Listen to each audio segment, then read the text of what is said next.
तो याद रखना, अपने भाइयों को भी इतना मत सताइए, अपने परिवार के सदस्यों को भी इतना मत सताइए। और इस बात को भी याद रखिए, आप सामान खरीद सकते हो लेकिन किसी इंसान को आप नहीं खरीद सकते हो। पत्नी कब तक तुम्हारी पत्नी है? जब तक वो तुमको पति मानती है। पति तुम्हारा कब तक पति है? जब तक तुमको पत्नी के रूप में स्वीकार करता है। बेटा कब तक बेटा है? जब तक वो तुमको बाप मानता है। अगर वो पाप मानता है तो बेटा नहीं, फिर शत्रु हो गया पुत्र के बजाय। अब बाप भी तब तक बाप है जब तक बाप का कर्तव्य निभा रहा है। और यदि उसका मन हट गया तो कितने बाप लोग ही बेटे को मिटा दिए। बाप बेटे में मल्लयुद्ध हुआ है, बहुत बड़ा संग्राम चला है। बाप कहता है इसका मुंह नहीं देखना चाहता हूँ, बेटा कहता है अरे मैं तो इसके पैर भी नहीं देखना चाहता। कोई देखना ही नहीं चाहता एक दूसरे को। इसलिए कलेश को ज़्यादा मत बढ़ाइए।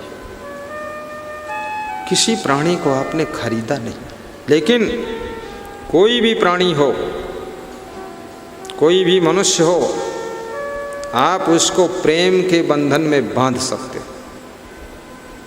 जंजीर में नहीं बांध सकते।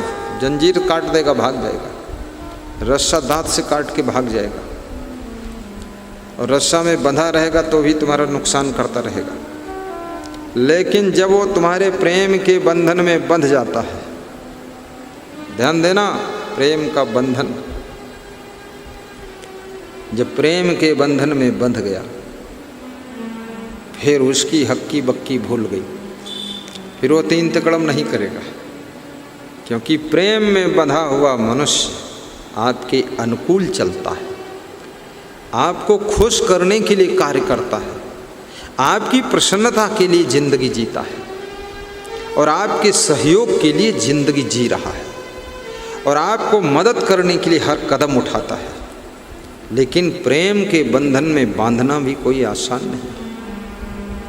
प्रेम का बंधन, प्रेम का बंधन, प्रेम की डोरी, ये बहुत बड़ी बात है। प्रेम में इंसान तो इंसान, भगवान बंध जाता है। इंसान तो बहुत छोटा है भगवान के सामने। प्रेम में साधु संत वैराग्यवान भी बंध जाते हैं। वही भी